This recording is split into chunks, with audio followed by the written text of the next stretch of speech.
بات نہیں، انگلی سے اشارہ چاند کی جانب سارے انسان کرتے ہیں، انگلی سے اشارہ چاند کی جانب سارے انسان کرتے ہیں، انگلی سے چاند کے ٹکڑے کرنا سب کے بس کی بات نہیں، انگلی سے چاند کے ٹکڑے کرنا سب کے بس کی بات نہیں، تیرے خدا میں ہر دم رہنا سب کے بس کی بات نہیں۔ اصحاب نبی تو سب کے سب مخلوق میں سب سے افضل ہیں، اصحاب نبی تو سب کے سب مخلوق میں سب سے افضل ہیں، صدیق کے جیسا عاشق ہونا سب کے بس کی بات نہیں، صدیق کے جیسا عاشق رہنا سب کے بس کی بات نہیں۔ ملک میں دورہ کرنے والے سلطان تو ایسے دیکھے ہیں، ملک میں دورہ کرنے والے، ایک تو ملک میں دورہ کرنے والے ہوتے ہیں، ایک ملک دورہ کرنے والے ہوتے بے شک ہیں، تو ایک ملک میں ہی دورہ کر کے اپنی رعایا کی خبر گیری کرنے والے وہ عمر ہیں۔ ملک میں دورہ کرنے والے سلطان تو ایسے دیکھے ہیں، فاروق کے جیسا گشت لگانا سب کے بس کی بات نہیں، فاروق کے جیسا گشت لگانا سب کے بس کی بات نہیں۔ حضور صلی اللہ علیہ وسلم کے تراشے ہوئے ہیرے، ایک تو ملک دورہ کرنے والے وزراء ہوتے ہیں، ایک ملک کے اندر ہی دورہ کرنے والے ایسے حکمراں ہوتے ہیں، 17 ملکوں پر حکومت کرنے والا وہ حکمراں جس کا نام عمر ہے، سبحان اللہ۔ اکیلے تنہا رات کے اندھیروں میں جنگل بھی کبھی نکل جایا کرتے تھے، عمر رضی اللہ عنہ جب نکلے ہیں رعایا کی خبر گیری کرنے کے لیے رات کے اندھیرے میں، تو دیکھتے ہیں دور جنگل میں ایک ٹمٹماتا ہوا چراغ نظر آتا ہے، تو آپ کے دل میں ایک کیا کہتے ہیں کیفیت پیدا ہوگی کہ اس جنگل میں ایک ٹمٹماتا ہوا چراغ ہے، ضرور وہاں پر کسی کا وجود ہوگا۔ جب اس قریب پہنچتے ہیں تو چیخ نکل جاتی ہے کہ اندر سے معصوم بچوں کے رونے اور بلکنے کی آوازیں آ رہی ہیں۔ آپ نے دروازے پر باہر جھونپڑے کے پاس کھڑے ہو کر کہا یہ بچے کیوں رو رہے ہیں؟ تو اندر سے خاتون نے آواز دی بھوک کی وجہ سے، بولے باہر چولہے میں جو پک رہا ہے یہ کیا ہے؟ تو بولے میرے ہانڈی کے اندر پانی اور کچھ کنکریاں ڈالی ہوں اور بچوں کو بہلا رہی ہوں کہ بچے روتے روتے بہل جائے اور سو جائیں اور میں بھی ان کے پہلوں میں سو جاؤں۔ بولے ان کے لیے کھانے کے لیے کچھ نہیں ہے، بولے یہ بچے یتیم ہیں، ان کا باپ نہیں ہے اور گھر میں کھانے کے لیے کچھ نہیں ہے۔ تو آپ نے کہا اے عمر کو اس بات کی تو اطلاع دیتی، تو اس نے کہا کہ عمر کی ذمہ داری ہے کہ رعایا کس حال میں ہے وہ دیکھے، میں جاؤں اور عمر کے دروازے پر ہاتھ پھیلا۔ اتنا کہنا تھا کہ عمر کے جسم پر لرزہ طاری ہو گیا، کیفیت آ گئی اور سیدھا اپنے گھر چلے گئے اور جا کر وہاں سے کچھ آٹا اور کچھ کھانے پینے کی چیزیں لیے اور آپ نے تھیلے میں کیا کہتے ہیں بند کر اب اسے اپنے کندھے پر رکھنا چاہتے ہیں۔ غلام کہتا ہے کہ میرے حوالے کر دو۔ آپ نے کہا یہ کل قیامت کے لیے میرا بوجھ تو اٹھائے گا، یہ عمر کی ذمہ داری ہے۔ 17 ملکوں پر حکومت کرنے والا وہ عمر حکمراں اپنے رعایا کو خوش کرنے کے لیے وہ بوجھ اپنے کندھوں پر لیے چلتا ہے۔ ہندوستان جیسا ایک ملک نہیں، ہندوستان جیسے 17 ملکوں پر حکومت کرنے والا وہ عمر، جب حضور نے ایسا قیمتی موتی بنایا تھا، ایسا قیمتی ہیرا تراشا تھا کہ کہاں سے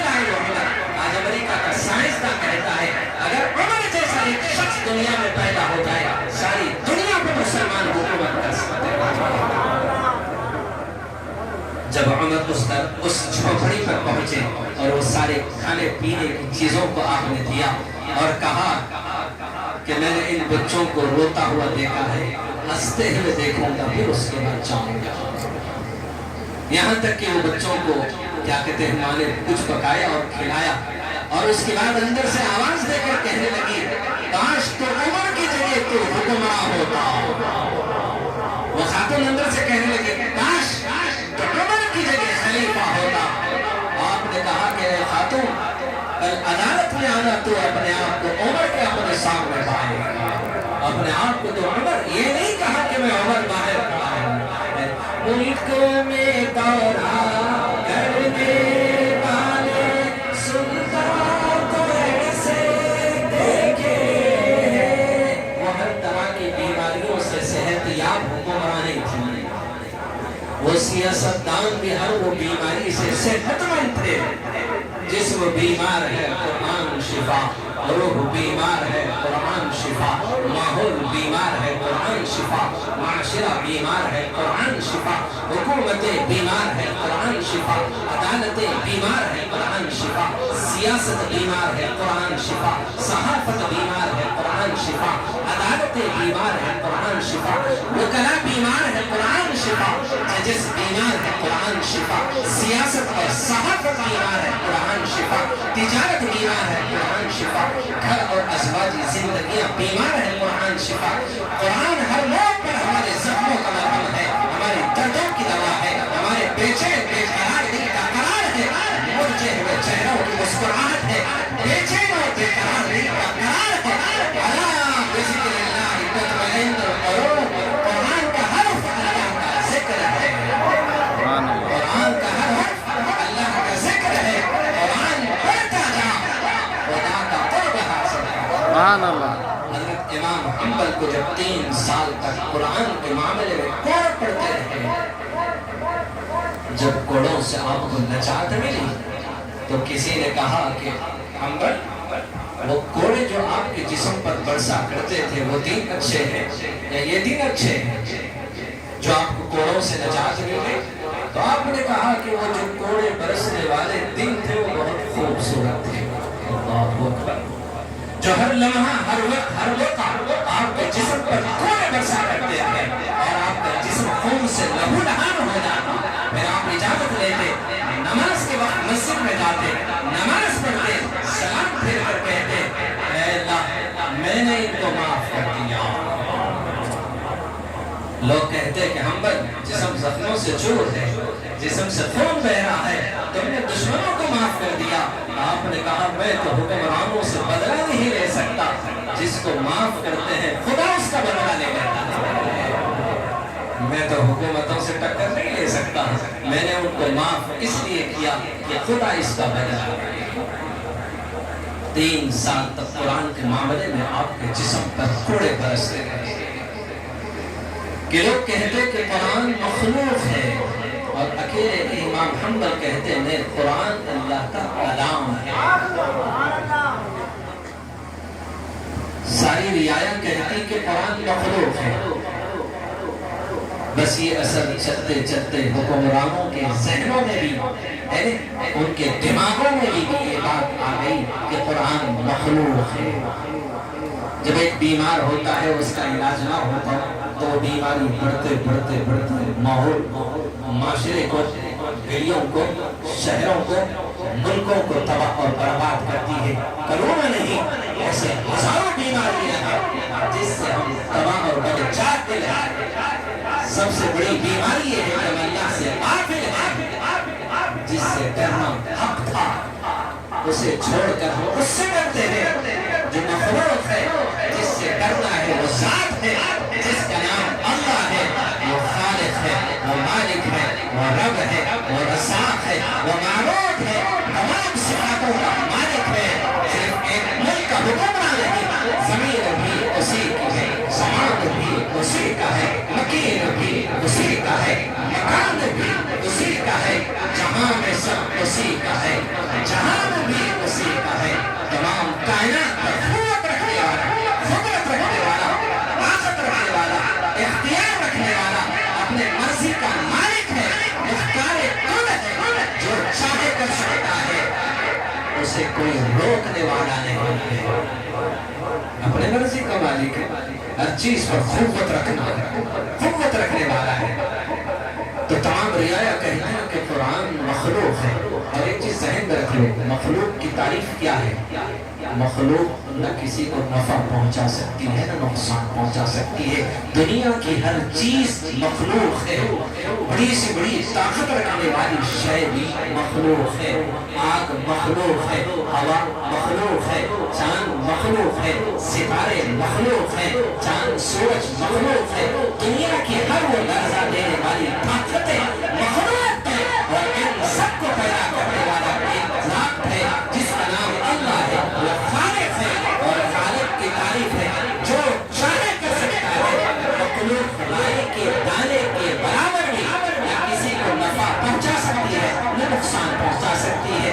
नफा पहुंचाने वाली ज़ात अल्लाह की है, नुकसान पहुंचाने वाली ज़ात अल्लाह ताला की है। किसी ज़ात से अगर नुकसान पहुंचता है तो उसके पीछे अल्लाह की ज़ात शामिल हाल होती है, उसका इरादा होता है, उसकी मर्जी होती है, उसके लिखे हुए मुकद्दरात होते हैं। उसके मंशे के बगैर कोई चीज में नफा पहुंचा सकती है वो नुकसान पहुंचा सकती है। अगर किसी ज़ात से आपको नफा पहुंचता है, अगर अब्दुल मुख्तदिर आपके लिए नफा बख्श अगर वजूद है, बज़ाहिर अपनी ज़ात से किसी को राई के दाने के बराबर में नफा पहुंचाने की न कुव्वत रखता है, न कुदरत रखता है, न ताकत रखता है, न वो इल्म रखता है, न वो कमाल रखता है, न वो फहम रखता है, न वो अक्ल रखता है। ये सारे कमालात अल्लाह की ज़ात अक़दस के इरादे के साथ है। जिसने आसमानों पर बैठा, जिसका नाम मुख्तदिर है, ज़मीन पर बिठाया, जिसका नाम अब्दुल मुख्तदिर है। ये अब्दुल मुख्तदिर है, वो मुख्तदिर है, वो अपनी ज़ात में अकेला है। और अब्दुल मुख्तदिर ऐसे लाखों ज़ातों को बिठा सकता है। इंसानियत का ज़ख्म का मरहम बनाकर नाम कुछ और हो गया। उसकी मर्जी जिसे चाहे वो खुव्वत दे सकता है, खुदरत दे सकता है, ताकत दे सकता है, लेकिन उसकी मर्जी के बगैर बसाते वक्त कोई ज़ात न नफा पहुंचा सकती है न नुकसान पहुंचा सकती है। तो नफा व नुकसान पहुंचाने वाली ज़ात वो अल्लाह की है जिसका नाम खालिक है। खालिक जो चाहे कर सकता है। मखलूक की तारीफ न नफा पहुंचा सकती है न नुकसान पहुंचा सकती है। आग मखलूक है। आप कहें जलाती है, हाँ, लेकिन अपनी मर्जी से नहीं, अपने इख्तियार से नहीं, बज़ाते खुद अपनी ज़ात में वो चलाने की ताकत नहीं रखती। अगर बज़ाते खुद अपनी ज़ात में वो ताकत रखती, अपनी मर्जी की अगर वो आग मालिक होती, तो इब्राहीम अलैहिस्सलाम जिनके लिए आग को बहकाया गया, जलाया गया, जिसके आग की शोले आसमान से बातें कर रहे थे, उस आग में जब इब्राहीम को डाला गया, जिब्राईल आकर कहने लगा बचा लो इस आग से। आपने कहा खुदा नहीं देख रहा है। बोले हाँ देख रहा है। बोले अगर खुदा की मर्जी है कि इसमें जल जाऊं, जल जाना ये बंदगी है। अगर बचाना अगर उस है उसकी मर्जी है तो मेरा खालिक, मेरा मालिक, मेरा माबूद मेरे लिए काफी है। तुम्हारी मदद की कोई जरूरत नहीं है। इतना कहना था, आसमान से आवाज आई, इंसानों ये तमाम मखलूक़ात जो अल्लाह के हुक्म के ताबे हैं, और इन तमाम मखलूक़ात को अल्लाह ने हम सबको अशरफ बनाया है। तमाम मखलूक़ात का अल्लाह ने अशरफ बनाया है। तो जाहिर बात है हर चीज अल्लाह के ताबे है। और मुझे इख्तियार दिया है कि मर्जी तुम्हारी रब के ताबे जिंदगी गुजारे ये शैतान की इत्तिबा करते हुए मनमानी करते रहे। रब चाहिए जिंदगी गुजारना ये रहमान की बंदगी है, और मनमानी करना ये शैतान की मर्जी पर चलकर बहती हुई अंगारों का अपने आप को ईंधन बनाना है। अब इख्तियार है कि जन्नत का रास्ता तय करे या दोज़ख का रास्ता तय करे, या रहमान के रास्ते पर चले या शैतान के रास्ते पर चले। अल्लाह ने हम सबको बेलगाम रखा है, सारी कायनात को लगाम दिया है। उसकी मर्जी के बगैर न लेफ्ट न राइट न सीधी जा सकती है, न आगे न पीछे, न दाएं न बाएं। हर चीज अल्लाह की मर्जी के साथ सारी मखलूक अल्लाह के कब्ज़े और कुदरत में है। और इंसान को अशरफ बनाकर अभी इम्तिहान में मुब्तला किया, मनमानी करता है या रब चाहे जिंदगी गुजारता है। तो खालिक जो चाहे कर सकता है। आग अगर जलाना अपनी जात से ताकत रखती तो इब्राहिम जल गए होते। देखो घर में हम तरकारी काटते हैं छुरी, लेकिन उसके पीछे में अल्लाह की मर्जी शामिल है। बजात खुद अपनी जात से अगर वो चाहो किसी को नुकसान पहुंचाने की अगर ताकत रखती, अपनी मर्जी अगर इख्तियार रखती, तो इब्राहिम अलैहिस्सलाम अपने बेटे इस्माइल के गले पर 70 मरतबा अपनी छुरी चलाई। इस्माइल के वो जिस्म का सबसे कौला और नाजुक हिस्सा जो गर्दन का था, वो इब्राहिम अलैहिस्सलाम जैसे ताकतवर क्या अपने पैगंबर अपनी सारी ताकत को और अपनी सारी खुफत को छोड़ दिए, उस छुरी को अपने हाथ में लिए ताकि अल्लाह के हुक्म के साथ अपने बेटे को कुर्बान कर दे और खुदा की रज़ा और खुशनुदी हासिल कर लो। उस खुशनुदी की तरफ में इब्राहिम बेसाख का झूम दे और तुझ पर सब घर बार लुबाद रुखान ए दिल आबाद रहे। अपने औलाद को कुर्बान करके इस क्या कहते हैं, इस वीरानी को आबादी में बदलना चाहते हैं। इस दिन के अंधेरे को रोशनी में बदलने के लिए खुदा की खुशनुदी उसके हुक्म के साथ अपने बेटे को ज़िबा करना चाहते हैं। 70 मरतबा छुरी इस्माइल के गले पर इब्राहिम चढ़ाता है, लेकिन खुदा का हुक्म होता है खबरदार अगर मेरे इस्माइल को खराश लगेगी, दहकती हुई अंगारों का तुझे ईंधन बना दूंगा। छुरी भी कांपती है, तड़पती है, उस दिन से डरती है कि कहीं दहकती हुई अंगारों का मैं ईंधन न बन जाऊं।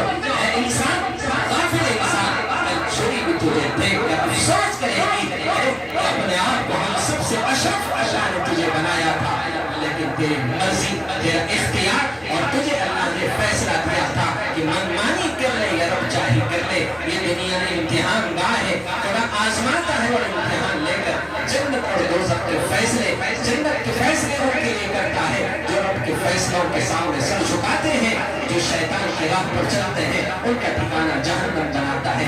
70 मरतबा छुरी इब्राहिम चलाते हैं इस्माइल पर, लेकिन आसमान से आवाज आती है खबरदार मेरे इस्माइल को खराश न लगे। तो हर चीज अल्लाह ताला के कब्ज़े कुदरत में है। तो मैं कह रहा था कि खालिक जो चाहे कर सकता है, मखलूक बज़ाते खुद अपनी जात से न नफा पहुंचा सकती है न नुकसान पहुंचा सकती है। इमाम हम्बल को 3 साल तक इस बात पर कोड़े बरसाए जा रहे थे। आप कहते हैं कि कुरान मखलूक नहीं, कुरान अल्लाह का कलाम है। अल्लाह के कलाम में अल्लाह ने वो ताकत दिया है कि अल्लाह के कलाम में अल्लाह ने हर वो चीज से शिफा रखा है।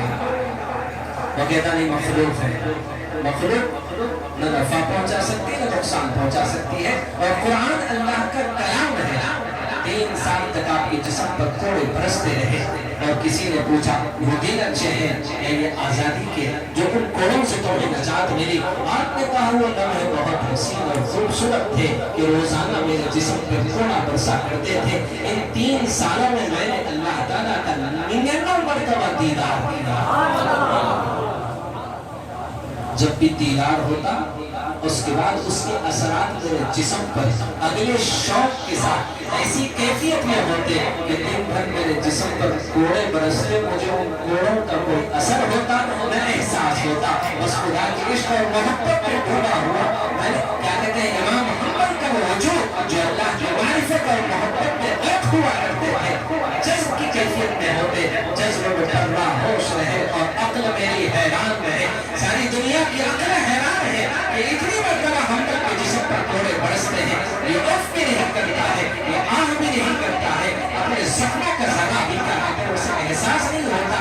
क्या बात है, ये इश्क है, ये खुदा की मोहब्बत में है। हम तक को आजमाया जा रहा है कुरान के मामले में, लेकिन सर कटा सकते हैं लेकिन सर झुका सकते नहीं। हम तो ईमान का सौदा होने नहीं देंगे, दाम लगते हैं तो लग जाए हमारे सर के। तो किसी ने कहा 99 मरतबा अपने अल्लाह का दीदार किया, और हर मरतबा जब मुझे अल्लाह का दीदार हुआ तो मैंने खुदा से पूछा कि मैं आपका मुक़र्रब बंदा बनना चाहता हूँ, कोई वजीफा मुझे बता दे जिसके पढ़ने से मैं आपके करीब हो जाऊँ, आपका क़ुर्ब मुझे हासिल हो जाए। तो इमाम अहमद ने कहा 99 मरतबा भी मुझे अल्लाह ने कहा हम पर कुरान पढ़ता जा, मेरा क़ुर्ब हासिल करता। कुरान पढ़ता जा, ये क़ुर्ब हासिल करता जा। ये वही कुरान है जिसका मौजिज़ा रोजाना हजारों की तादाद में मर्द, ख़वातीन, बूढ़े, बच्चे अपने गैर दोस्त दुश्मन दहशतगर्दी का शिकार लोग तक आते हैं। ये कुरान का मौजूदा है जो खुदा दिखाया है, दिखा रहा है। उम्मीद है मेरी सांसों की आखिरी सांस तक नहीं, क़यामत तक की मेरी नस्लों के जरिए से खुदा कुरान का मौजूदा दिखाएगा। खुदा मेरी नस्लों के जख्मों का मरहम बनाए, दर्द की दवा बनाए, बेचैन बेकरार दिल का करार बनाए। क़यामत तक की आने वाली नस्लों से कुरान का काम ले कि हर आने वाले को अपने जख्म का मरहम मिल जाए, हर दर्द की दवा मिल जाए, हर बेचैन बेकरार दिल को करार मिल जाए, हर मुर्जे हुए चेहरे पर हंसी और मुस्कुराहट आ जाए। ये अल्लाह के कलाम का मुआजिज़ा है। मुल्क में दौरा करने वाले सुल्तान तो ऐसे देखे हैं। जहाँ उमर का नाम आया तो जलाल आ गया। आप कहेंगे यूं क्यों आ गया? तो खानदानी निस्बत जाकर उमर से मिलती है, इसलिए फारूकी भी होंगे। जब सबसे पहले मेरे महबूब का इन आंखों ने दीदार किया तो सबसे पहले उमर के जनाब पे जाकर बैठा हुआ था। इससे पहले कि मैं इससे कुछ कहते, हुजूर ने मुबारक चादर को हटाया और उमर के पास से मुझे बुलाया और कहा कि अब्दुल मुक्तदिर इधर आ गया। सुभान अल्लाह। मैंने रोज़े अक़दस में उमर रज़ियल्लाहु अन्हु को गरीब ने यहाँ तक चादर में लपटे हुए और इतना चेहरा मुबारक खुला हुआ था। चंद लोगों से दीनी गुफ्तगू उर्दू में फरमा रहे थे। मैंने उन निस्बतों के साथ मैंने सोचा कि अरबी में गुफ्तगू करना चाहिए, उर्दू में बात कर रहे हैं। आए मेरे नसीब के मैं भी चलूँ उस मकाम तक और उस मंजिल तक जिसकी निस्बतें जाकर उमर से मिलती है। वहाँ जाकर जब मैं सलाम करके बैठना चाहा, उतने में की शक्ल मुबारक चेहरे से आपका क्या कहते हैं पर्दा हटा और आपने कहा तुम मुक़्तदिर इधर आओ। वहाँ तक पहुँच गए, यहाँ आ जाओ। जो उमर को इस दर से मिला है तुम मुक़्तदिर को भी इसी दर से वो सब कुछ मिलेगा। अमीर हो न बादशाह न वज़ीर हो, तेरे मुस्तफ़ा मेरी सल्तनत, उसी सल्तनत को मैं फ़कीर हूँ। जो कुछ मिला है मिल रहा है, मिलता रहेगा। मुझे नहीं उम्मीद है अल्लाह के ज़ात से, नबी के सदक़े क़यामत तक की मेरी नस्लों को दरबार रिसालत से सदका मिलेगा और मैं और मेरी नस्लें भी क़यामत तक के लिए इस उम्मत को सदका तक़सीम करते रहेंगे। और जो ईमान व यकीन के साथ आते रहेंगे उन्हें शिफा भी जरूर मिलते रहेंगे। जैसे मिली है, मिल रही है, मिलते रहे।